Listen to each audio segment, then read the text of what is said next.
ਦਾ Punjab talks channel ਦੇ ਸਾਰੇ ਦਰਸ਼ਕਾਂ ਨੂੰ ਸਭ ਤੋਂ ਪਹਿਲਾਂ ਮੇਰੇ ਵੱਲੋਂ ਬੜੇ ਅਦਬ ਨਾਲ ਸਤਿ ਸ਼੍ਰੀ ਅਕਾਲ, ਆਦਾਬ ਤੇ ਨਮਸਕਾਰ। ਅਕਸਰ ਆਪਾਂ ਗੁਰਮਤਿ ਸੰਗੀਤ ਬਾਰੇ ਗੱਲ ਕਰਦੇ ਰਹਿੰਦੇ ਹਾਂ ਤੁਹਾਡੇ ਨਾਲ ਵੱਖ-ਵੱਖ ਐਪੀਸੋਡ ਦੇ ਰਾਹੀਂ। ਅੱਜ ਗੁਰਮਤਿ ਸੰਗੀਤ ਦੇ ਦੋ ਅਨਮੋਲ ਰਤਨਾਂ ਦੀ, ਹੀਰਿਆਂ ਦੀ, ਨਾਯਾਬ ਸ਼ਖਸੀਅਤਾਂ ਦੀ ਗੱਲ ਤੁਹਾਡੇ ਨਾਲ ਸਾਂਝੀ ਕਰਨ ਲੱਗੇ ਹਾਂ, ਜਿਨ੍ਹਾਂ ਦੀ ਗੁਰਮਤਿ ਸੰਗੀਤ ਪ੍ਰਤੀ ਬਹੁਤ ਮਹਾਨ ਦੇਣ ਹੈ, ਸੁਨਹਿਰੀ ਅੱਖਰਾਂ ਵਿੱਚ ਲਿਖਣਯੋਗ ਹੈ ਉਹ ਦੇਣ, ਕੰਟਰੀਬਿਊਸ਼ਨ। ਉਹਨਾਂ ਵਿੱਚੋਂ ਇੱਕ ਸ਼ਖਸੀਅਤ ਸਾਡੇ ਦਰਮਿਆਨ ਨਹੀਂ, ਦੂਜੀ ਸ਼ਖਸੀਅਤ ਹਾਲੇ ਚੜ੍ਹਦੀ ਕਲਾ ਵਿੱਚ ਵਿਚਰ ਕੇ ਗੁਰਮਤਿ ਸੰਗੀਤ ਦੇ ਖੇਤਰ ਵਿੱਚ ਸੇਵਾਵਾਂ ਨਿਭਾ ਰਹੀ ਹੈ। ਤੋ ਪਹਿਲਾਂ ਇਹਨਾਂ ਦੇ ਨਾਂ ਤੁਹਾਨੂੰ ਦੱਸਦੇ ਹਾਂ। ਗੁਰਮਤਿ ਸੰਗੀਤ ਦੇ ਦੋ ਅਨਮੋਲ ਹੀਰੇ ਜਿਹੜੇ ਨੇ, ਪਹਿਲਾਂ ਤਾਂ ਗੱਲ ਕਰਾਂਗੇ ਬਹੁਤ ਵੱਡੀ ਸ਼ਖਸੀਅਤ, ਸੱਚਖੰਡ ਵਾਸੀ ਬੀਬੀ ਜਸਬੀਰ ਕੌਰ ਖਾਲਸਾ ਲੁਧਿਆਣੇ ਵਾਲੇ, ਜਿਹੜੇ 2011 ਵਿੱਚ ਸਾਨੂੰ ਸਦੀਵੀ ਵਿਛੋੜਾ ਦੇ ਗਏ। ਮੇਰਾ ਜ਼ਾਤੀ ਤੌਰ 'ਤੇ ਉਹਨਾਂ ਨਾਲ ਬਹੁਤ ਪਿਆਰ ਰਿਹਾ, ਭਰਾਵਾਂ ਵਾਲਾ, ਉਹ ਮੈਂ ਦੱਸਾਂਗਾ ਅੱਗੇ ਚੱਲ ਕੇ। ਅਤੇ ਦੂਸਰੇ ਮੇਰੇ ਬਹੁਤ ਬਰਖੁਰਦਾਰ ਅਤੇ ਅਜ਼ੀਜ਼, ਬੜੇ ਮਿਠਵੋਰੜੇ ਅਤੇ ਬੀਬੀ ਜੀ ਦੇ ਸਾਥੀ, ਬੀਬੀ ਜਸਬੀਰ ਕੌਰ ਜੀ ਦੇ ਹੀ ਪੱਕੇ ਸਾਥੀ, ਉਹਨਾਂ ਦੇ ਬਰਖੁਰਦਾਰ, ਉਹਨਾਂ ਦੇ ਲਾਡਲਿਆਂ ਵਰਗੇ ਵੀ, ਅਤੇ ਜਿਨ੍ਹਾਂ ਤੋਂ ਉਹਨਾਂ ਨੂੰ ਬਹੁਤ ਪਿਆਰ ਮਿਲਿਆ। ਚੜ੍ਹਦੀ ਉਮਰੇ ਹੀ ਉਹਨਾਂ ਦੇ ਨਾਲ ਉਹ ਜੁੜ ਗਏ ਅਤੇ ਉਹਨਾਂ ਨੇ ਬਹੁਤ ਸੇਵਾ ਲਈ। ਇਸੇ ਕਰਕੇ ਉਹ ਸੇਵਾ ਹੁਣ ਨਿਭਾ ਰਹੇ ਆ। ਮੇਰੀ ਮੁਰਾਦ ਹੈ ਸਰਦਾਰ ਜਸਬੀਰ ਸਿੰਘ ਜਵੱਦੀ ਕਲਾਂ, ਜਿਹੜੇ ਇਸ ਵੇਲੇ ਪੰਜਾਬੀ ਯੂਨੀਵਰਸਿਟੀ ਪਟਿਆਲਾ ਦੇ ਗੁਰਮਤਿ ਸੰਗੀਤ ਵਿਭਾਗ ਵਿੱਚ ਇੱਕ ਅਹੁਦੇ 'ਤੇ ਕੰਮ ਕਰ ਰਹੇ ਨੇ। ਔਰ ਡਾਕਟਰ ਗੁਰਨਾਮ ਸਿੰਘ ਜਿਹੜੇ ਮਹਾਰਥੀ ਨੇ, ਉਹਨਾਂ ਨੇ ਇਸ ਹੀਰੇ ਨੂੰ ਪਛਾਣਿਆ ਸੀ ਅਤੇ ਉਹਨਾਂ ਨੇ ਫਿਰ ਉਹਨਾਂ ਦੀਆਂ ਸੇਵਾਵਾਂ ਉੱਥੇ ਲੈਣ ਦਾ ਫੈਸਲਾ ਕੀਤਾ। ਉਹ ਇਸ ਵੇਲੇ ਪੰਜਾਬੀ ਯੂਨੀਵਰਸਿਟੀ ਪਟਿਆਲਾ ਵਿੱਚ ਨੇ। ਹੁਣ ਸਭ ਤੋਂ ਪਹਿਲਾਂ ਗੱਲ ਕਰਾਂ ਮੈਂ ਬੀਬੀ ਜਸਬੀਰ ਕੌਰ ਜੀ ਦੀ। ਬੀਬੀ ਜਸਬੀਰ ਕੌਰ ਜੀ ਦਾ ਜਨਮ 5 ਜੁਲਾਈ 1947 ਨੂੰ ਪਿਤਾ ਸਰਦਾਰ ਮਹਿੰਦਰ ਸਿੰਘ ਅਤੇ ਮਾਤਾ ਨਰਿੰਦਰ ਕੌਰ ਜੀ ਦੀ ਕੁੱਖੋਂ ਹੋਇਆ। ਮੁੱਢਲੀ ਪੜ੍ਹਾਈ, ਸਕੂਲੀ ਪੜ੍ਹਾਈ ਪੜ੍ਹਨ ਵਿੱਚ ਬੜੇ ਤੇਜ਼ ਤਰਾਰ ਸਨ, ਹੁਸ਼ਿਆਰ ਸਨ। ਮੁੱਢਲੀ ਪੜ੍ਹਾਈ ਸਕੂਲ ਦੀ ਪੂਰੀ ਕਰਨ ਤੋਂ ਬਾਅਦ ਉਚੇਰੀ ਵਿੱਦਿਆ ਘਰਦਿਆਂ ਨੇ ਦਿਵਾਉਣ ਦਾ ਫੈਸਲਾ ਕੀਤਾ ਅਤੇ ਕਾਲਜ ਵਿੱਚ ਦਾਖਲ ਕਰਵਾਤਾ।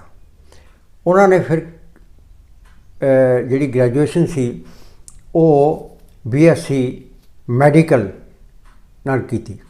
ਉਸ ਤੋਂ ਬਾਅਦ ਫਿਰ ਉਹਨਾਂ ਨੇ MA ਕੀਤੀ, ਪੋਸਟ ਗ੍ਰੈਜੂਏਸ਼ਨ। ਉਹਨਾਂ ਦਾ ਵਿਸ਼ਾ ਸੀ, ਸਬਜੈਕਟ ਸੀ, ਜਿਹੜਾ ਮਜ਼ਮੂਨ ਸੀ, ਉਹ ਸੀ ਧਰਮ ਅਧਿਐਨ, ਯਾਨੀ ਥਿਓਲੋਜੀ, ਜਿਹਨੂੰ ਅੰਗਰੇਜ਼ੀ ਕਹਿੰਦੇ ਆ। ਧਾਰਮਿਕ ਖੇਤਰ ਦੇ ਵਿੱਚ ਉਹਨਾਂ ਨੇ ਗੁਰਮਤਿ ਦੇ ਉੱਤੇ ਜਿਹੜੀ ਸੀ ਉਹ ਆਪਣੀ ਡਿਗਰੀ ਪੋਸਟ ਗ੍ਰੈਜੂਏਸ਼ਨ ਦੀ ਕੀਤੀ ਅਤੇ ਇਸ ਤਰ੍ਹਾਂ ਉਚੇਰੀ ਤਾਲੀਮ ਯਾਫਤਾ, ਰੋਸ਼ਨ ਦਿਮਾਗ ਹੋ ਕੇ ਫਿਰ ਉਹਨਾਂ ਨੇ ਧਾਰਮਿਕ ਖੇਤਰ ਵਿੱਚ, ਸਮਾਜਿਕ ਖੇਤਰ ਵਿੱਚ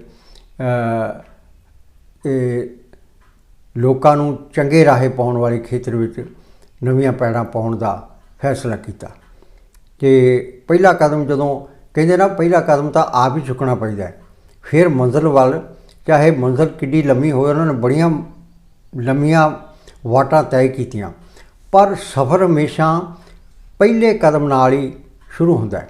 ਪਹਿਲਾ ਕਦਮ ਜਦੋਂ ਤੁਸੀਂ ਚੁੱਕਦੇ ਹੋ ਤਾਂ ਮੰਜ਼ਿਲ ਤੁਹਾਡੇ ਫਿਰ ਲਾਗੇ ਆਉਣੀ ਸ਼ੁਰੂ ਹੋ ਜਾਂਦੀ ਹੈ। ਇਸ ਤਰ੍ਹਾਂ ਬੀਬੀ ਜੀ ਨੇ ਫਿਰ ਤਾਲੀਮ ਲੈਣ ਤੋਂ ਬਾਅਦ, ਕਿਉਂਕਿ ਮਾਹੌਲ ਘਰ ਦਾ ਧਾਰਮਿਕ ਸੀ, ਗੁਰੂ ਘਰ ਨਾਲ ਜੁੜਿਆ ਹੋਇਆ, ਵਰਸਾਇਆ ਹੋਇਆ ਗੁਰੂ ਤੋਂ ਪਰਿਵਾਰ ਸੀ, ਇਸ ਕਰਕੇ ਧਰਮ ਵੱਲ ਤਾਂ ਉਹ ਪਹਿਲਾਂ ਤੋਂ ਸਿੱਖੀ ਉਹਨਾਂ ਦੇ ਘਰ ਵਿੱਚ ਸੀ ਅਤੇ ਉਹਨਾਂ ਨੇ ਅੰਮ੍ਰਿਤਪਾਨ ਕੀਤਾ ਆਪਣੀ ਜਵਾਨੀ ਵਿੱਚ ਹੀ ਅਤੇ ਧਰਮ ਕਾਰਜਾਂ ਵਿੱਚ ਉਹਨਾਂ ਨੇ ਹਿੱਸਾ ਲੈਣਾ ਸ਼ੁਰੂ ਕਰ ਦਿੱਤਾ। ਉਹਨਾਂ ਦਾ ਮੇਲ ਮੇਰੇ ਨਾਲ ਵੀ, ਅਤੇ ਮੈਂ ਆਪਣੇ ਆਪ ਨੂੰ ਵਿੱਚ ਰੱਖ ਕੇ ਗੱਲ ਕਰਾਂਗਾ ਕਿਉਂਕਿ ਮੈਂ ਹਰ ਘਟਨਾ ਦਾ ਚਸ਼ਮਦੀਦ ਗਵਾਹ ਹਾਂ। ਸਾਡਾ ਜਿਹੜਾ ਮੇਲ ਸੀ, ਉਹਨਾਂ ਦਾ ਮੇਲ, ਜਦੋਂ ਸੰਤ ਸੁੱਚਾ ਸਿੰਘ ਜੀ ਆਪਣੇ ਪਿੰਡੋਂ ਆ ਕੇ ਜਵੱਦੀ ਕਲਾਂ, ਜਿਹੜਾ ਖੇਤੀਬਾੜੀ ਯੂਨੀਵਰਸਿਟੀ ਤੋਂ ਪਾਰ, ਨਹਿਰ ਤੋਂ ਪਾਰ ਪਿੰਡ ਹੈ। ਉਦੋਂ ਤਾਂ ਛੋਟਾ ਪਿੰਡ ਸੀ, ਹੁਣ ਬਹੁਤ ਵੱਡਾ ਹੋ ਗਿਆ, ਉਹ ਸ਼ਹਿਰ ਵਿੱਚ ਹੀ ਆ ਗਿਆ। ਘੁੱਗਵਾਸਤਾ ਪਿੰਡ ਹੈ, ਉੱਥੇ ਆਣ ਕੇ ਡੇਰਾ ਲਾਇਆ ਅਤੇ ਉੱਥੇ ਨਿਸ਼ਾਨਦੇਹੀ ਹੋਈ ਕਿ ਇੱਥੇ ਗੁਰੂ ਹਰਗੋਬਿੰਦ ਸਾਹਿਬ 6ਵੇਂ ਪਾਤਸ਼ਾਹ ਆਏ ਨੇ। ਇਤਿਹਾਸ ਨੇ ਇਹਦੀ ਪੁਸ਼ਟੀ ਕੀਤੀ ਅਤੇ ਉਹਨਾਂ ਬੀਬੀ ਜਸਵੀਰ ਕੌਰ ਜੀ ਦਾ ਮੇਲ ਉੱਥੇ ਸੰਤ ਸੁੱਚਾ ਸਿੰਘ ਜੀ ਨਾਲ ਪਹਿਲੀ ਵਾਰ ਹੋਇਆ। ਅਤੇ ਸੰਤ ਸੁੱਚਾ ਸਿੰਘ ਜੀ ਬੜੇ ਦਰਵੇਸ਼ ਪੁਰਸ਼ ਸਨ। ਉਹਨਾਂ ਦੇ ਮਨ ਵਿੱਚ ਬਹੁਤ ਸਾਰੀਆਂ ਉਮੰਗਾਂ ਸਨ ਔਰ ਕੁਝ ਅਜਿਹਾ ਕਰ ਗੁਜ਼ਰਨ ਦੀ ਚਾਹਤ ਸੀ ਕਿ ਜਿਹਨੂੰ ਦੁਨੀਆ ਵਰ੍ਹਿਆਂ ਤੱਕ, ਸਦੀਆਂ ਤੱਕ ਯਾਦ ਰੱਖੇ। ਔਰ ਵਾਕਈ ਐਸਾ ਕਾਰਜ ਕਰ ਗਏ। ਉਸ ਕਾਰਜ ਨੂੰ, ਉਹ ਕਾਰਜ ਕੀ ਸੀ ਕਿ ਸਾਰੀ ਗੁਰਬਾਣੀ ਜਿਹੜੀ ਗੁਰੂ ਗ੍ਰੰਥ ਸਾਹਿਬ ਦੀ ਪਵਿੱਤਰ ਗੁਰਬਾਣੀ, ਤੁਰਕੀ ਬਾਣੀ, ਇਲਾਹੀ ਬਾਣੀ, ਦਰਗਾਹੀ ਬਾਣੀ, ਇਹ ਰਾਗਬੱਧ ਹੈ। 31 ਰਾਗਾਂ ਵਿੱਚ ਹੈ। 31 ਰਾਗ ਨੇ ਮੇਨ, 31 ਰਾਗ ਨੇ ਮਿਸ਼ਰਤ ਰਾਗ। ਅਤੇ ਇਸ ਤਰ੍ਹਾਂ ਇਹ ਬਣਦੇ ਨੇ 62 ਰਾਗ। ਅਤੇ ਇਹਨਾਂ ਰਾਗਾਂ ਵਿੱਚ ਜਿਹੜਾ ਗੁਰਬਾਣੀ ਦਾ ਕੀਰਤਨ ਹੋਣਾ ਚਾਹੀਦਾ ਸੰਗੀਤਕ ਵਿਧੀ ਨਾਲ ਔਰ ਤੰਤੀ ਸਾਜ਼ਾਂ ਨਾਲ, ਤਾਰ ਦੇ ਸਾਜ਼, ਕਿਉਂਕਿ ਪਿੱਛੇ ਰਾਗਮਾਲਾ ਵਿੱਚ ਤੋਂ ਕਹਿੰਦੇ ਗਾਇਨ ਤਾਰ ਮਿਲਾਵਹੀ, ਕਿ ਤਾਰਾਂ ਨੂੰ, ਤਾਰ ਦੇ ਸਾਜ਼ਾਂ ਨੂੰ ਸੁਰ ਕਰਕੇ ਗੁਰਬਾਣੀ ਦਾ ਕੀਰਤਨ ਹੋਣਾ ਚਾਹੀਦਾ। ਉਹਦਾ ਕਿਉਂਕਿ ਪਹਿਲਾਂ ਤੰਤੀ ਸਾਜ਼ਾਂ ਨਾਲ ਹੀ ਭਾਈ ਮਰਦਾਨਾ ਜੀ ਨੇ ਰਬਾਬ ਦੇ ਨਾਲ ਸੰਗਤ ਕੀਤੀ, ਗੁਰੂ ਨਾਨਕ ਸੱਚੇ ਪਾਤਸ਼ਾਹ ਜਗਤ ਗੁਰੂ ਨਾਲ। ਫਿਰ ਗੁਰੂ ਅਰਜਨ ਦੇਵ ਜੀ ਨੇ ਸਰੰਦੇ ਸਾਜ਼ ਨਾਲ ਕੀਰਤਨ ਕੀਤਾ। ਰਬਾਬੀ ਜਿੰਨੇ ਸਨ ਪਾਕਿਸਤਾਨ ਵੰਡ ਵੇਲੇ ਤੱਕ, ਉਹ ਹਰਿਮੰਦਰ ਸਾਹਿਬ 'ਚ ਕੀਰਤਨ ਕਰਦੇ ਸਨ। 2 ਦਰਜਨ ਤੋਂ ਉੱਤੇ ਜਥੇ, ਉਹ ਸਾਰੇ ਤੰਤੀ ਸਾਜ਼ਾਂ ਨਾਲ, ਤਾਊਸ ਨਾਲ, ਦਿਲਰਬਾ ਨਾਲ, ਸਰੰਦੇ ਨਾਲ ਅਤੇ ਰਬਾਬ ਨਾਲ ਕੀਰਤਨ ਕਰਦੇ ਸਨ। ਇੱਥੋਂ ਹੀ ਸ਼ਬਦ ਬਣਿਆ ਰਬਾਬੀ। ਉਹ ਪਰੰਪਰਾ ਇੱਕ ਬਹੁਤ ਵੱਡੀ ਪਰੰਪਰਾ ਮਾਨਮਤੀ, ਉਹ ਹੁਣ ਵੀ ਚੱਲ ਰਹੀ ਹੈ ਪਰੰਪਰਾ। ਪਾਕਿਸਤਾਨ 'ਚ ਵੀ ਕੁਝ ਜਥੇ ਰਬਾਬੀਆਂ ਦੇ ਹੈਗੇ ਨੇ। ਤੋ ਬੀਬੀ ਜਸਵੀਰ ਕੌਰ ਜੀ ਦਾ ਮਿਲਣਾ ਇੱਕ ਵਿਚਾਰਧਾਰਾ ਦਾ ਸੁਮੇਲ ਸੀ। ਸੰਤ ਸੁੱਚਾ ਸਿੰਘ ਦੇ ਮਨ ਵਿੱਚ ਸੀ ਕਿ ਇੱਕ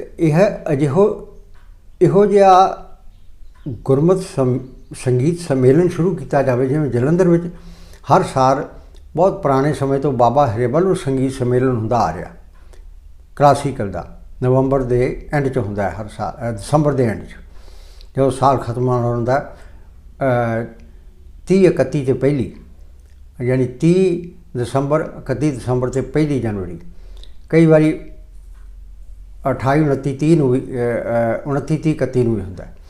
ਇਸ ਤਰ੍ਹਾਂ 3 ਦਿਨ। ਸੰਤ ਸੁੱਚਾ ਸਿੰਘ ਜੀ ਨੇ ਫਿਰ ਇਹ ਉਹਨਾਂ ਦੇ ਮਨ 'ਚ ਵਿਚਾਰ ਆਇਆ ਕਿ ਕਿਉਂ ਨਾ ਇਸ ਤਰੀਕੇ ਦਾ, ਕਿਉਂਕਿ ਜਿਹੜਾ ਸਿੱਖਾਂ ਕੋਲ ਸੰਗੀਤ ਹੈ ਗੁਰੂ ਸਾਹਿਬ ਨੇ ਬਖਸ਼ਿਆ ਹੋਇਆ, ਇਹਦੇ ਨਾਲ ਦਾ ਇਲਾਹੀ ਸਰੋਦੀ ਅਤੇ ਮਨਾਂ ਨੂੰ ਅਤੇ ਰੂਹਾਂ ਨੂੰ ਟੁੰਬਣ ਵਾਲਾ, ਸਰਸ਼ਾਰ ਕਰਨ ਵਾਲਾ ਸੰਗੀਤ ਦੁਨੀਆ ਵਿੱਚ ਕਿਸੇ ਕੋਲ ਹੈ ਨਹੀਂ, ਕਿਸੇ ਕੌਮ ਕੋਲ ਹੈ ਨਹੀਂ। ਇੰਨੀ ਵੈਰਾਇਟੀ, ਇੰਨੀ ਵਿਵਿਧਤਾ, ਇੰਨਾ ਉਚੇਰਾਪਨ, ਇੰਨੀਆਂ ਸਿਖਰਾਂ ਅਧਿਆਤਮਿਕ ਮੰਡਲਾਂ ਦੀਆਂ ਛੂਹਣ ਦੀ ਕਿਸੇ ਵੀ ਸੰਗੀਤ ਵਿੱਚ ਵਿਵਸਥਾ ਨਹੀਂ, ਜਿਹੜੀ ਗੁਰੂ ਸਾਹਿਬ ਬਖਸ਼ਿਸ਼ ਕਰ ਗਏ। ਜਿਸ ਸੰਗੀਤ ਵਿੱਚ ਗੌੜੀ ਰਾਗ ਦੇ 8, 9, 10 ਪ੍ਰਕਾਰ ਹੋਣ, ਇਹਦੇ ਬਾਰੇ ਵਿਦਵਾਨਾਂ ਦੀ ਵੱਖ ਵੱਖ ਰਾਏ ਹੈ। ਜਿਸ ਸੰਗੀਤ ਨੇ ਭਾਰਤੀ ਸੰਗੀਤ ਨੂੰ ਮਾਝ ਵਰਗਾ ਇੱਕ ਵਿਲੱਖਣ ਰਾਗ ਦਿੱਤਾ ਹੋਵੇ, ਅਤੇ ਜਿਹੜਾ ਨਾ ਉੱਤਰੀ ਭਾਰਤ ਵਿੱਚ ਹੈ ਨਾ ਦੱਖਣੀ ਭਾਰਤ ਵਿੱਚ ਹੈ, ਇਹਨਾਂ ਸਾਰੀਆਂ ਗੱਲਾਂ ਨੂੰ ਵਿਚਾਰਿਆ ਫਿਰ ਦੋਨਾਂ ਨੇ। ਅਤੇ ਸੰਤ ਸੁੱਚਾ ਸਿੰਘ ਜੀ ਨੇ ਫਿਰ ਫੈਸਲਾ ਕੀਤਾ। ਭਾਈ ਬਖਸ਼ੀਸ਼ ਸਿੰਘ ਜੀ ਸੱਚਖੰਡ ਵਾਸੀ, ਉਹਨਾਂ ਦੇ ਬੜੇ ਆਸ਼ਿਕ ਸਨ ਉਹਨਾਂ ਦੇ ਕੀਰਤਨ ਦੇ। ਮੈਨੂੰ ਉਹਨਾਂ ਨੇ ਦੱਸਿਆ, ਜਦੋਂ ਮੇਰੀ ਪਹਿਲੀ ਮੁਲਾਕਾਤ ਹੋਈ, ਬਹੁਤ ਪਿਆਰ ਨਾਲ ਮਿਲੇ, ਅਸੀਸ ਦਿੱਤੀ ਅਤੇ ਮੈਨੂੰ ਦੱਸਿਆ, ਅਤੇ ਥੋੜ੍ਹੇ ਜਿਹੇ ਉਹਨਾਂ ਦੇ ਨੇਚਰ ਸਿਜਲ ਵੀ ਹੋ ਗਏ। ਕਹਿੰਦੇ ਮੈਂ ਭਾਈ ਬਖਸ਼ੀਸ਼ ਸਿੰਘ ਹੋਰਾਂ ਵੱਲੋਂ ਗਾਇਨ ਕੀਤੇ ਜਾਂਦੇ ਕੀਰਤਨ, ਬਾਕੀ ਰਾਗੀ ਵੀ ਸਾਰੇ ਭਲੋ ਭਲੋ ਦੇ ਕੀਰਤਨੀਆਂ ਦੇ ਮੁਤਾਬਕ ਮੁਬਾਰਕ ਨੇ, ਪਰ ਭਾਈ ਬਖਸ਼ੀਸ਼ ਸਿੰਘ ਦਾ ਕੀਰਤਨ ਮੈਨੂੰ ਬਹੁਤ ਟੁੰਬਦਾ ਸੀ। ਅਤੇ ਮੈਂ ਇਹ ਮਨ ਵਿੱਚ ਨਿਸ਼ਚਾ ਕੀਤਾ ਕਿ ਸੱਚੇ ਪਾਤਸ਼ਾਹ ਕਿਰਪਾ ਕਰਨ, ਉਹ ਵੀ ਸ਼ਾਮਿਲ ਹੋਣ ਅਤੇ ਇੱਕ ਅਦੁੱਤੀ ਗੁਰਮਤਿ ਸੰਗੀਤ ਸੰਮੇਲਨ ਸ਼ੁਰੂ ਕੀਤਾ ਜਾਵੇ, ਜਿਹੜਾ ਹਰ ਸਾਲ ਹੋਵੇ, ਜਿਵੇਂ ਹਰਬਲ ਦਾ ਮੇਲਾ ਹੁੰਦਾ। ਅਤੇ ਕਹਿੰਦੇ ਅੱਜ ਜਦੋਂ ਮੈਂ ਕਰ ਰਿਹਾ, ਇਹ ਹੈ ਗੱਲ 1991 ਦੀ, 1991 ਦੀ। ਅੱਜ ਜਦੋਂ ਮੈਂ ਕਰ ਰਿਹਾ ਅਤੇ ਅਫਸੋਸ ਕਿ ਭਾਈ ਬਖਸ਼ੀਸ਼ ਸਿੰਘ ਸਰੀਰਕ ਤੌਰ 'ਤੇ ਸਾਡੇ ਦਰਮਿਆਨ ਨਹੀਂ। ਇਹਨਾਂ ਕਹਿ ਕੇ ਉਹ ਥੋੜ੍ਹੇ ਜਿਹਾ ਭਾਵੁਕ ਹੋ ਗਏ ਅਤੇ ਚੁੱਪ ਕਰ ਗਏ ਕੁਝ ਸਕਿੰਟਾਂ ਲਈ। ਬੀਬੀ ਜਸਵੀਰ ਕੌਰ ਜੀ ਉਦੋਂ ਸਾਡੇ ਕੋਲ ਅਸੀਂ ਤਿੰਨੇ ਬੈਠੇ ਸੀ। ਫਿਰ ਉਸਤਾਦ ਜਸਵੰਤ ਸਿੰਘ ਜੀ ਭੰਵਰਾ ਵੀ ਆ ਗਏ ਉੱਥੇ, ਜਿਹੜੇ ਬਹੁਤ ਵੱਡੇ, ਤੇ ਨਾਲ ਆਲ ਇੰਡੀਆ ਰੇਡੀਓ ਤੋਂ ਦਿੱਲੀ ਤੋਂ ਮੇਰੇ ਕੁਲੀਗ ਦਰਸ਼ਨ ਸਿੰਘ ਸੰਧੂ, ਅਸੀਂ ਪੰਜੇ ਇਕੱਤਰ ਹੋ ਗਏ, ਬੈਠ ਗਏ, ਵਿਚਾਰਾਂ ਕੀਤੀਆਂ। ਤਾਰੀਖ ਰੱਖ ਦਿੱਤੀ ਸੀ ਸੰਤਾਂ ਨੇ ਕਿ ਪਹਿਲਾਂ ਤਾਂ ਬੀਬੀ ਜਸਵੀਰ ਕੌਰ ਜੀ ਨੇ ਸੰਤਾਂ ਨੂੰ ਪ੍ਰੇਰਿਆ ਕਿ ਇੱਥੇ ਗੁਰਸਥਾਨ ਬਣਾਇਆ ਜਾਵੇ। ਛੋਟਾ ਜਿਹਾ ਗੁਰਸਥਾਨ ਬਣਿਆ, ਜਿਹੜਾ ਹੁਣ ਇਸ ਵੇਲੇ ਦੀ ਇਮਾਰਤ ਜਿਹੜੀ ਹੈ ਉਹ ਸੰਗਮਰਮਰ ਦੀ ਬਣੀ ਹੋਈ ਦੁਧੀਆ ਇਮਾਰਤ ਵੇਖਣਯੋਗ ਹੈ। ਅਤੇ ਦੀਵਾਨ ਹਾਲ ਹੈ, ਲਾਇਬ੍ਰੇਰੀ ਹੈ, ਬਹੁਤ ਕੁਝ ਹੈ, ਵਿਦਿਆਰਥੀਆਂ ਦੀ ਹੋਸਟਲ ਹੈ, ਔਨਲਾਈਨ ਕੰਮ ਬਹੁਤ ਹੋ ਰਿਹਾ, ਪ੍ਰਕਾਸ਼ਨਾਵਾਂ ਬਹੁਤ ਹੋ ਰਹੀਆਂ ਨੇ। ਇਹਦੇ ਸਾਰੇ ਪਿੱਛੇ ਸੰਤ ਸੁੱਚਾ ਸਿੰਘ ਦੀ ਸੋਚ ਅਤੇ ਬੀਬੀ ਜਸਵੀਰ ਕੌਰ ਜੀ ਅਤੇ ਬਰਖੁਰਦਾਰ ਜਸਬੀਰ ਸਿੰਘ ਜਵੱਦੀ ਦਾ ਵਿਸ਼ੇਸ਼ ਸਹਿਯੋਗ ਰਿਹਾ। ਅਤੇ ਮੈਂ ਜਦੋਂ ਗਿਆ 1991 ਵਿੱਚ, ਫਿਰ ਸੰਤ ਸੁੱਚਾ ਸਿੰਘ ਜੀ ਕਹਿਣ ਲੱਗੇ ਕਿ ਢਿੱਲੋਂ ਜੀ ਤੁਸੀਂ 2 ਦਿਨ ਸਟੇਜ ਦੀ ਸੇਵਾ ਕਰਨੀ ਹੈ। ਮੈਂ ਕਿਹਾ ਸਤਿਵਚਨ ਜੀ ਧੰਨ ਭਾਗ ਹੈ, ਇਦੋਂ ਵੱਡੀ। ਉਦੋਂ ਮੈਂ ਦੂਰਦਰਸ਼ਨ 'ਚ ਹੁੰਦਾ ਸੀ, ਖਬਰਾਂ ਪੜ੍ਹਦਾ। ਮੈਂ ਛੁੱਟੀ ਲੈ ਲਈ। ਜਦੋਂ 2 ਦਿਨ ਹੋ ਗਏ, ਬਾਬਾ ਠਾਕਰ ਸਿੰਘ ਜੀ ਟਕਸਾਲ ਦੇ ਮੁਖੀ ਸਨ, ਦਮਦਮੀ ਟਕਸਾਲ ਦੇ, ਉਹਨਾਂ ਨੇ ਪਾਰ ਕਿਰਪਾ ਕੀਤੀ ਅਤੇ ਬਾਬਾ ਸਰਬਜੋਤ ਸਿੰਘ ਜੀ ਬੇਦੀ, ਜਿਹੜੇ ਗੁਰੂ ਨਾਨਕ ਸਾਹਿਬ ਦੀ 17ਵੀਂ ਸੰਤਾਨ 'ਚੋਂ ਨੇ, ਪੂਜਨੀਕ, ਬਾਬਾ ਠਾਕਰ ਸਿੰਘ ਜੀ ਨੇ ਔਰ ਬਾਬਾ ਸਰਬਜੋਤ ਸਿੰਘ ਜੀ ਬੇਦੀ ਨੇ ਹੁਕਮ ਕੀਤਾ ਕਿ ਦਾਸ ਨੂੰ, ਖਾਕਸਾਰ ਨੂੰ, ਕਿ 4 ਦਿਨ ਅਸੀਂ ਇਹਨਾਂ ਦੇ ਬੋਲਾਂ ਤੋਂ ਬਹੁਤ ਖੁਸ਼ ਹਾਂ, ਗੁਰੂ ਦੀ ਕਿਰਪਾ ਹੈ, ਤੋਂ 4 ਦਿਨ ਇਹ ਸਟੇਜ ਦਾ ਸੰਚਾਲਨ ਕਰਨਗੇ।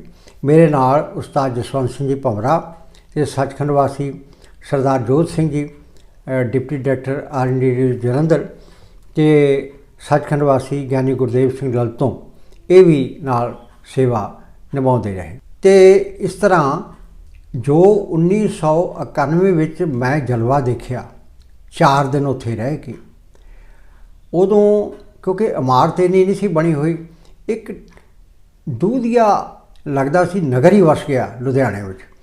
ਟੈਂਟ ਲੱਗੇ ਹੋਏ ਚਿੱਟੇ ਰੰਗ ਦੇ, ਹਰ ਕਿਸਮ ਦਾ, ਤਰ੍ਹਾਂ ਤਰ੍ਹਾਂ ਦਾ ਲੰਗਰ, ਸੰਗਤਾਂ ਦਾ ਉਤਸ਼ਾਹ ਦੇਖਣ ਵਾਲਾ ਸੀ। ਔਰ ਇੰਨਾ ਨਾ ਸਿਰਫ ਪੰਜਾਬ ਦੇ ਵੱਖ-ਵੱਖ ਹਿੱਸਿਆਂ ਤੋਂ, ਬਲਕਿ ਹਿੰਦੁਸਤਾਨ ਦੇ ਬੰਬਈ, ਜਿਹਦਾ ਨਾਲ ਹੁਣ ਮੁੰਬਈ ਹੈ, ਕਲਕੱਤਾ, ਕਾਨਪੁਰ, ਸਾਊਥ ਤੋਂ, ਨਾਰਥ ਤੋਂ, ਈਸਟ ਤੋਂ, ਵੈਸਟ ਤੋਂ, ਸਾਰੇ ਹਿੰਦੁਸਤਾਨ ਤੋਂ ਅਤੇ ਬਾਹਰਲੇ ਦੇਸ਼ਾਂ ਤੋਂ, America, Canada, England, Germany, France, ਜਿੱਥੇ ਤੇ ਵੀ ਸਿੱਖ ਰਹਿੰਦੇ ਨੇ, ਜਿਹੜੇ ਕੀਰਤਨ ਦੇ ਆਸ਼ਿਕ ਸਨ, ਉਹ ਬਾਕਾਇਦਾ ਆਪਣਾ ਖਰਚਾ ਕਰਕੇ ਆਏ। ਅਤੇ ਉਹ ਅਲੌਕਿਕ ਕੀਰਤਨ ਦਰਬਾਰ ਜਿਹੜਾ ਸੀ, ਅਦੁੱਤੀ ਗੁਰਮਤਿ ਸੰਗੀਤ ਸੰਮੇਲਨ, ਇੰਨਾ ਯਾਦਗਾਰੀ ਹੋ ਨਿਬੜਿਆ ਕਿ ਫੈਸਲਾ ਹੋਇਆ ਕਿ ਹਰ ਸਾਲ ਇਹ ਸੰਮੇਲਨ ਹੋਇਆ ਕਰੇਗਾ। ਔਰ 1991 ਵਿੱਚ ਜੋ ਹੋਇਆ ਨਾ, ਜਿਸ ਕਦਰ ਉਸ ਸੰਮੇਲਨ ਦੀ ਮੈਂ ਅਗਰ ਚਾਹਵਾਂ ਵੀ ਮੈਂ ਮਹਿਮਾ ਨੂੰ ਬਿਆਨ ਕਰ ਸਕਾਂ, ਉਹ ਲਫ਼ਜ਼ਾਂ ਦੀ ਬੰਦਿਸ਼ ਵਿੱਚ ਆਉਣ ਵਾਲੀ ਗੱਲ ਨਹੀਂ। ਉਹ ਇੱਕ ਅਕੱਥ ਕਥਾ ਹੀ ਆਪਣੇ ਆਪ ਵਿੱਚ। ਅਤੇ ਬੀਬੀ ਜੀ ਨੇ ਫਿਰ ਪ੍ਰੇਰਨਾ ਦੇ ਕੇ ਉੱਥੇ ਗੁਰਦੁਆਰੇ ਦਾ ਨਾਂ ਰੱਖਿਆ ਗਿਆ, ਗੁਰਦੁਆਰਾ ਗਿਆਨ ਪ੍ਰਕਾਸ਼ ਚੌਧਰੀ ਕਲਾਂ, ਗੁਰਦੁਆਰਾ ਗੁਰੂ ਗਿਆਨ ਪ੍ਰਕਾਸ਼ ਚੌਧਰੀ ਕਲਾਂ, 6ਵੇਂ ਪਾਤਸ਼ਾਹ ਦੀ ਯਾਦ ਵਿੱਚ। ਅਤੇ ਉਹਨਾਂ ਨੇ ਫਿਰ ਜਿਹੜਾ ਵੱਡਾ ਕਾਰਜ ਕੀਤਾ, ਉਹ ਇੱਕ ਫਾਊਂਡੇਸ਼ਨ ਬਣਾਈ, ਗੁਰੂ ਗਿਆਨ ਪ੍ਰਕਾਸ਼ ਫਾਊਂਡੇਸ਼ਨ। ਇਹ ਫਾਊਂਡੇਸ਼ਨ ਬਣੀ, ਸੰਸਥਾ ਬਣੀ, ਜਿਹੜੀ ਬਹੁਤ ਵਿਲੱਖਣ ਕੰਮ ਹੁਣ ਤੱਕ ਕਰ ਰਹੀ ਆ। ਇਹਦਾ ਸਾਰਾ ਜਿਹੜਾ ਕ੍ਰੈਡਿਟ ਹੈ, ਸ਼੍ਰੇਅ ਜਿਹਨੂੰ ਹਿੰਦੀ 'ਚ ਕਹਿੰਦੇ ਆ, ਸਿਹਰਾ, ਇਹ ਬੀਬੀ ਜਸਵੀਰ ਕੌਰ ਜੀ ਨੂੰ ਜਾਂਦਾ ਹੈ, ਜਿਨ੍ਹਾਂ ਦੇ ਨਾਲ ਜਸਵੀਰ ਸਿੰਘ ਜੀ ਹਰ ਵੇਲੇ ਸਾਥੀ ਰਹਿੰਦੇ ਸਨ। ਇਹ ਹੋਰ ਸੰਗਤਾਂ ਵੀ ਸਾਥ ਦਿੰਦੀਆਂ। ਸਾਰੇ ਜਥਿਆਂ ਨੂੰ ਪਰਸਨਲੀ ਵੇਖਣਾ, ਸੰਭਾਲਣਾ, ਇੰਤਜ਼ਾਮਾਤ ਦੇਖਣੇ, ਅੰਤਮ ਦਿਨ ਜਿੱਦਣ ਸਨਮਾਨਿਤ ਕਰਨਾ ਸੀ, ਸਾਰੇ ਸਨਮਾਨ ਸਮਾਗਮ ਦਾ ਜੋ ਸੰਚਾਲਨ ਸੀ ਉਹ ਬੀਬੀ ਜੀ ਕੋਲ ਸੀ, ਕਿ ਸਾਰਿਆਂ ਨੂੰ ਉਚਿਤ ਢੰਗ ਨਾਲ ਸਨਮਾਨਿਤ ਕਰਕੇ ਭੇਜਿਆ ਜਾਵੇ ਤਾਂ ਕਿ ਸਾਰਿਆਂ ਨੂੰ ਉਤਸ਼ਾਹ ਮਿਲੇ। ਕਿੱਥੋਂ ਕਿੱਥੋਂ ਸੰਤਾਂ ਨੇ ਸਜੰਦੇ ਲੱਭੇ, ਹਿੰਦੁਸਤਾਨ ਜਿੱਥੋਂ ਵੀ ਕੋਈ ਸਜੰਦਾ ਲੱਭਿਆ, ਚਾਹੇ ਉਹਨਾਂ ਲੱਭਣ ਵਾਸਤੇ ਉਹਨਾਂ ਨੂੰ ਯੂਪੀ ਜਾਣਾ ਪਿਆ, ਦੱਸ ਪਈ, ਪਰ ਸੰਤ ਆਪ ਉੱਥੇ ਗਏ, ਉਹਨਾਂ ਦੇ ਸਾਥੀ ਗਏ ਨਾਲ, ਭੰਵਰਾ ਸਾਹਿਬ ਗਏ, दर्शन सिंह संधू गए, होर सज्जण गए। तो ये डॉक्टर गुरनाम सिंह उन्हों का भी पंजाबी यूनिवर्सिटी पटियाला में जिन्हों ने संगीत विभाग शुरू करवाया, वो भी बीबी जसवीर कौर जी का बहुत बड़ा योगदान है कि गुरमत संगीत जोड़ा सी यूनिवर्सिटी लैवल तक गया। और इस वेले बच्चे MA कर रहे हैं गुरमत संगीत की। उत्थे विभाग है पंजाबी यूनिवर्सिटी पटियाला में, सारे कॉलेजों में गुरमत संगीत विभाग है खुले हुए ने। और MA PhD तक दी डिग्रियां करके रागी जथे बहुत तैयार हुए ने जिहड़े हरमंदर साहब सेवा कर रहे हैं और बकायदा नौकरियां कर रहे हैं यूनिवर्सिटियां और कॉलेजों में। ये सारी देन जिहड़ी है इहो जिहियां महान शख्सियत। बीबी जी ने एक बारी मैनूं आख्या सी कि भाई मरदाना जी की जिहड़ी देन है ना, उहनूं सदीवी रखण वास्ते बहुत घट यतन किए गए, क्योंकि 58 साल के करीब भाई मरदाना जी ने गुरु नानक सच्चे पातशाह दे नाल सतगुरु नानक देव देवी सब ध्यावे ऐसे महान सतगुरु नाल जगत गुरु नाल रबाब ते संगत की। और गुरु नानक सच्चे पातशाह बहुत प्यार करते सन मरदाने नूं, भाई मरदाना जी नूं।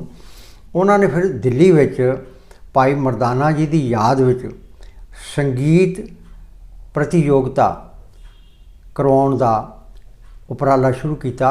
वो अज तक भी उपराला जिहड़ा उन्हां दा शुरू किया होया वो चल रहा। किड्डी शलाघायोग गल है कि भाई मरदाना की याद नूं हमेशा असीं नतमस्तक हुंदे रही। पहला जिक्र कर चुका कि पंजाबी यूनिवर्सिटी पटियाला में डॉक्टर गुरनाम सिंह होरां नाल सलाह करके उद्यम डॉक्टर गुरनाम सिंह होरां दा सहयोग बीबी जी का और श्रोमणी गुरुद्वारा प्रबंधक कमेटी ने भी पूरा सहयोग दिता। जथेदार अवतार सिंह प्रधान सन उदों श्रोमणी कमेटी के, जिन्हां दे नाल मक्कड़ भी लगदा सी। वैसे वो गोत लाउंदे नहीं सी, पर आम तौर पर जथेदार अवतार सिंह मक्कड़ 11 साल प्रधान रहे। वो भी बीबी जी के बहुत कदरदान सन, जिन्होंने एक बहुत आलीशान अजीम तनजीम उत्थे गुरुद्वारा श्री गुरु सिंह साहब मॉडल टाउन एक्सटेंशन, वो भी धर्म प्रचार का केंद्र है, वो स्थापित किया। वो भी वो प्रधान रहे, उन्हों का भी बड़ा। फिर बीबी जी दे नाल जिहड़ा मेरी होर नेड़ता रही कि 19 साल तो तकरीबन दास श्रोमणी गुरुद्वारा प्रबंधक कमेटी की कीर्तन सब कमेटी सिलैक्शन कमेटी का मैंबर है, जिहड़ी कि पंजाब हरियाणा हिमाचल ते चंडीगढ़ यूटी विच हजूरी रागी जथे इतिहासक गुरुद्वारा साहबान समेत हरमंदर साहब के जिहड़े हजूरी रागी जथे कीर्तन करते हैं उनकी सिलैक्शन करती है। उहदे विच बीबी जी लगातार अपने देहांत तक मेरे नाल मैंबर रहे। असी इकट्ठे ही भैणां भरावां वांग बैठ के किड्डे किड्डे गुणी जन उन्हां दी संगत करन दा सुभाग प्राप्त होया। सिंह साहब ज्ञानी मल सिंह जी जिहड़े बाद विच जथेदार रहे केसगढ़ साहब दे, उदों हरमंदर साहब दे ग्रंथी सन। फिर डॉक्टर गुरनाम सिंह, फिर लेजेंड शख्सियत पद्मश्री साहित्य अकैडमी अवार्ड जेतू प्रोफैसर करतार सिंह जी सचखंड वासी लुधियाने वाले। फिर अपने दूसरे बीबी जसबीर कौर जी, फिर इस तरह डॉक्टर रूप सिंह सकत्तर उदों सन श्रोमणी कमेटी के, ते भाई निर्मल सिंह खालसा पद्मश्री, इन्हां दा बहुत प्यार सी डॉक्टर गुरनाम सिंह नाल और मेरे नाल, ते सारे नाल ही प्यार करते सन। सिखां चों पहले पद्मश्री होने का उन्होंने माण हासिल होया। तो भाई जसवंत सिंह जी श्रोमणी रागी दरबार साहब इत्यादिक इन्हां सारे सज्जणां नाल बैठ के सिलैक्शन करन दा जो। फिर वो बीबी जी के समय ये सी कि वो तो प्रोफैसर करतार सिंह जी वगैरह सारिਆਂ ਦਾ यतन हुंदा सी कि फिर जिहड़ी सिलैक्शन होवे, जिहड़ा बंदा डिजर्व करदा है, चाहे कि किसी की सिफारिश नहीं सुनवांदे, उनकी तीव्र इच्छा होंदी सी कि कल नूं लोकां ने सुनना है, कीर्तन सुनना है।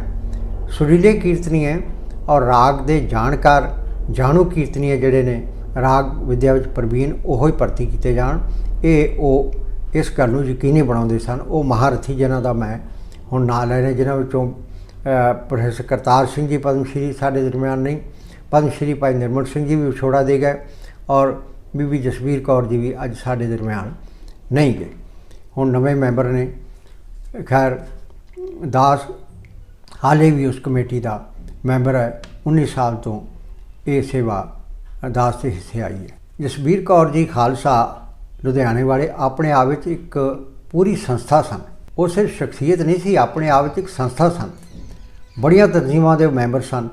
चेयरमैन सन वो गुरुद्वारा गुरु ज्ञान प्रकाश फाउंडेशन जवद्दी के चेयरमैन वजों उन्होंने सेवावां निभाई। पंजाबी यूनिवर्सिटी पटियाला की सैनेट जिहड़ी हुंदी है प्रबंधकी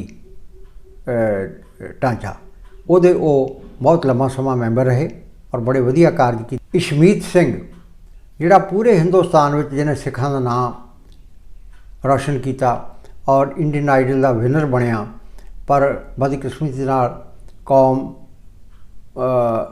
दे कोलों हीरा खुस गया। बहुत अफसोस की गल है। ਉਹਦੀ याद ਲਈ एक मुश्किल तंजीम बनाई गई और बीबी जी उन्होंने तंजीम में शुरू करने वालों में सन। ਉਹਦੇ ਉਹ रूहे रवां सन। अपने अंतिम स्वासा तक वो सेवा निभाते रहे। 1975 में वो अमरीका गए।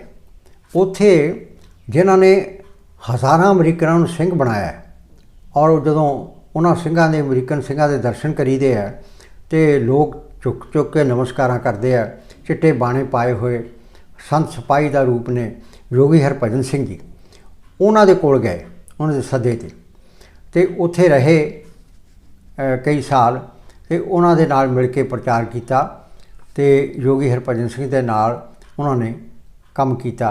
4 साल का समा वो अमरीका में रहे ते गुरमत संगीत के प्रचार ते प्रसार लिए उन्होंने उत्थे भी यतन जिहड़े सी वो निगर रूप 1991 तो लैके 2001 तक उन्होंने जिहड़े सोविरन सी गुरमत संगीत सम्मेलन के वो उन्होंने बहुत वड्डी देन है वो प्रकाशित करवाए, जिन्हों के विच जिहड़े लेख शामिल ने पढ़ने वाले ने बहुत कुछ सीखा जा सकता उन्होंने तो। एक उन्होंने प्रकाशना करवाई गुरमत संगीत पद्धति ग्रंथ, ये भी बहुत काबिल जिक्र।